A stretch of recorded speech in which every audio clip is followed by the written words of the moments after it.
Good morning, Mr. Chairman and members of the Vietnam Energy Association. Xin chào.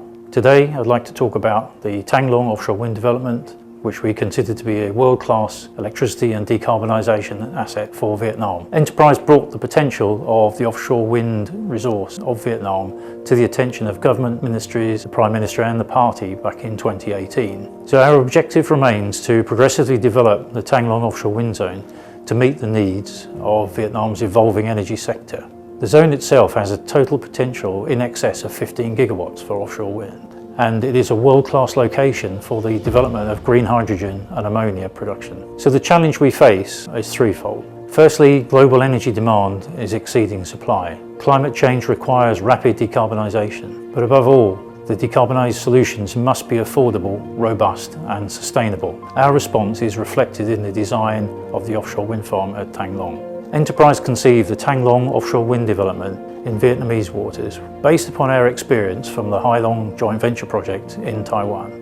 We recognised the significant resource that existed offshore Binh Thuan, which we consider to be equal to or better than that of the Taiwan Strait. Further investigations have been focused on other project factors such as water depth, geology, grid, environmental resources, fishing and shipping.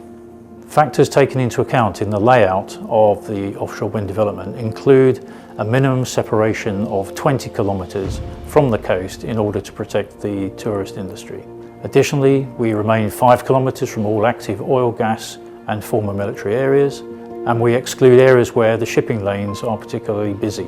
Water depths are generally below 50 metres to minimise the cost of the development. The key factors taken into account in laying out the Thang offshore wind zone include a minimum separation of 20 kilometres from the beach to preserve any impact on the tourist industry. We maintain 5 kilometres distance from any active oil and gas operations and former military areas. We have excluded shipping lanes and we have focused on areas where the water depths are below 50 metres to minimise the cost of energy. We also take into account the likely environmental resources in the area, which include reef. A key differentiating strategy is to evaluate the entire Thang zone in order to identify the full potential benefit for Vietnam. Something which is quite different from development in European waters are the geological considerations of the offshore area of Vietnam. Firstly, it is tectonically active, as is much of the Pacific Rim.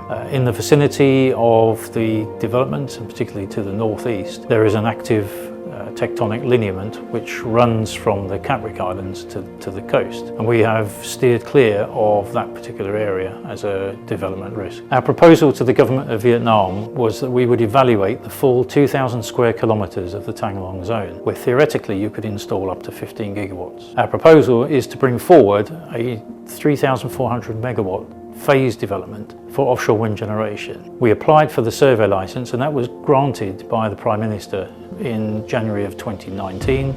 Ministerial approvals were forthcoming by June of 2019, and we have proceeded with EIA, seabed surveys, wind data acquisition, grid connection evaluations and grid stabilization proposals. We've installed an offshore LiDAR unit on an oil and gas platform, and the results have exceeded our expectations. I'm pleased to announce that we have signed a contract with PTSC Fugro to install an offshore floating LiDAR, and that will be deployed in June this year. This demonstrates a further significant commitment by Enterprise to the Thang wind project, and this indeed is a first for Vietnam to have a floating LiDAR unit installed. The seabed survey work was very successful, and on the left side we can see some samples of the data that was acquired from that work. The original site selection process has been vindicated and we see no reason to reduce the prospective area of the Thang zone. The survey work demonstrated our commitment to utilising Vietnamese companies and people, plus consultation with provincial government, as well as other sea users. And this is something we're very proud of. In design and construction, Vietnamese contractors have already benefited and contributed to the Thang offshore wind development. In the early stages, EVN-PCC3 have been involved in the MPDB submission, Aduco with surveys and wind measurement deployment, and PTSC on the new floating LiDAR. There has been knowledge transfer from UK companies, which includes ODE on engineering and design, and APEM on the aerial EIA surveys. In the future, we expect to collaborate with VSP BVCMS on the design, fabrication and construction of the wind farm. This figure illustrates the parallel processes ongoing to deliver the Tagline wind project ready for construction. So we've already undertaken the NPDB submission, and in parallel we're carrying out the LiDAR wind measurement campaign, the EIA planning and survey work. We are undertaking works in parallel to minimise the timelines to reach the construction phase. Of major importance to us now is understanding the outcome of the NPDB-8 submission, which has been anticipated since the end of last year. There are still some very important issues to be resolved with the Vietnamese authorities. These include the funding and cost recovery, and then commercial operation of a new dual circuit 500 kV transmission power line. Secondly, we have to understand how we would fund and recover costs. We understand that there is some concern about grid stability with the increasing amount of renewables coming onto the system in Vietnam. We have two solutions which we will carry forward to the development stage. Firstly is liquefied air energy storage, a UK technology developed by Highview Power. This enables energy to be stored in the form of compressed air. Our early stage solution is liquefied air energy storage, a technology which has been developed through to operational stage by Highview Power, a UK company. Surplus energy is converted into liquefied air in a cryogenic process. When the energy is required, it is basically played back through an air turbine to generate electricity. This technology has been studied for grid-wide application in the state of New York back in 2019, and it very clearly does offer advantages over lithium-ion. The second solution for grid stabilization is one developed by Enterprise Energy, which we refer to as Energy Plus. In this, we are basically taking seawater and converting to hydrogen offshore through an electrolyzer. In this process, we will create hydrogen and then ammonia, and these gases will be capable of transportation by conventional ship at points of existing infrastructure where they can be offloaded for use either for energy generation or for agricultural projects. So the byproducts of this process also include fresh water, enriched brine and oxygen gases. The role of green hydrogen and ammonia is significant. This is a developing technology which is seen as a major tool in the decarbonisation of energy systems around the world. It is seen as a replacement for green hydrogen, and ammonia is set to play an important part in the decarbonisation of energy systems in countries around the world.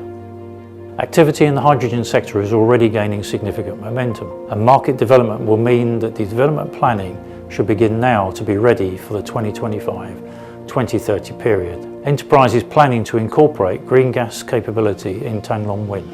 On the left you can see the images of our design of platform to generate the hydrogen, and then a prospective hydrogen transfer terminal which will be built offshore.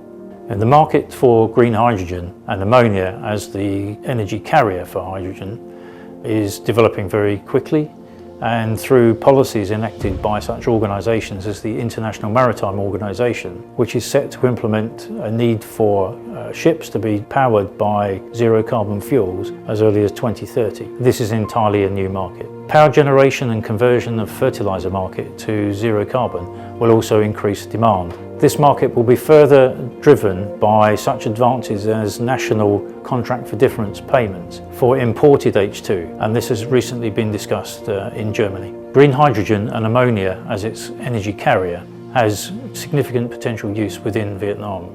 Firstly, it would enable us to avoid investment in additional transmission upgrades between the south and the north by simply being able to move the energy via existing tankers. It provides an opportunity to supply the fertiliser market with decarbonised product and do that through existing infrastructure. Additionally, oxygen produced by this method would enable the steel industry to be greened, the cement industry to be greened, to support hydroponics and aquaculture.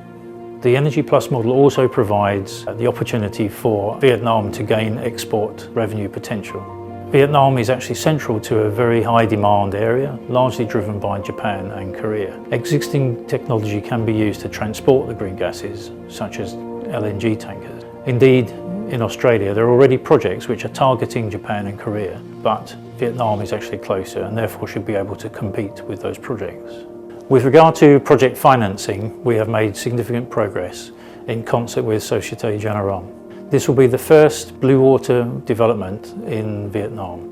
There is clear ECA interest to support the sector in Vietnam, which is very encouraging. It is true that some clarifications and amendments are required in law to address the PPA, but we understand that government and ministries are aware of these and they do appear to be responsive.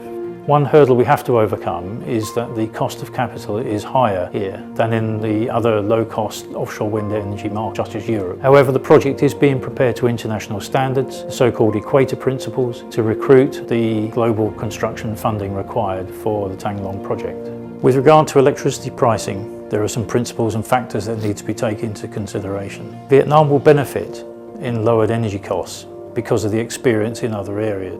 However, the industry does need stimulus at the outset, and therefore we prefer a feed-in tariff arrangement to cover the first years of development. We put forward the example of that of Taiwan, where there is what we refer to as a stepped feed-in tariff, which is higher in the first 10 years than in the second 10 years. And that pricing straddles the flat feed-in tariff level, which in 2019 was $180 per megawatt hour. That compares with $98 per megawatt hour, which is proposed by the PM for offshore wind in Vietnam. The fact is that developing technology will help to drive down the cost of power in Vietnam, and that will come from the increasing size of turbines deployed. In addition, other revenues which could accrue to, for example, an Energy Plus project, such as payments for the grid stabilization services, revenues from oxygen, from hydrogen, could also help to drive down the cost of electricity. Vietnam will also benefit from improving technology which comes from turbines and from the Energy Plus model.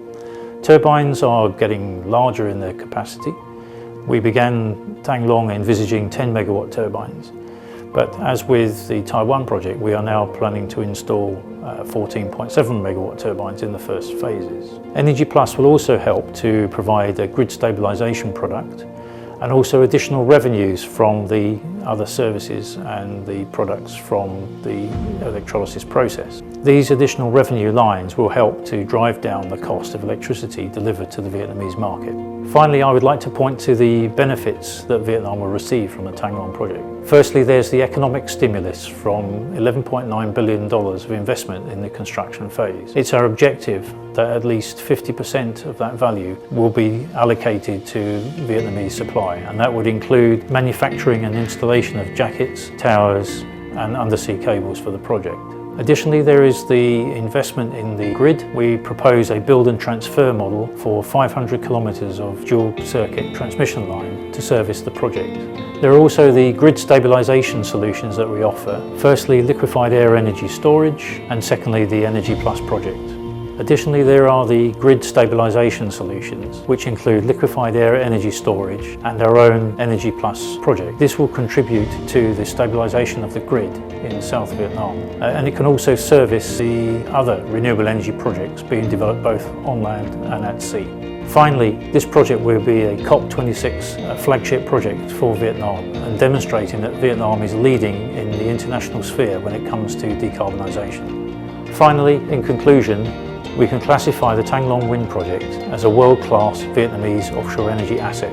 It's possible that we could undertake construction from 2023, and the objective will be to install in multiple phases 3,400 megawatts generating capacity.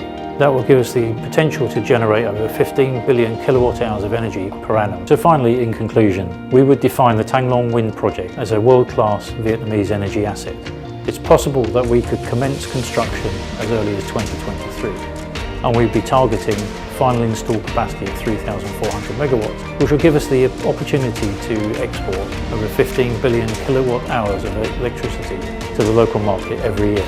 If we proceed to install the Energy Plus project with an additional 2,000 megawatts of generating capacity, we estimate that we'll be able to produce over 110,000 tonnes of hydrogen per annum. That will give us the opportunity to export it both within Vietnam and outside Vietnam. We are also ready to offer that as a grid stabilisation technology. At the end, it will show that Tagline Wind is a COP26 Vietnamese vanguard project and a world-class site for green hydrogen and ammonia production. Thank you for your attention. Come on, man.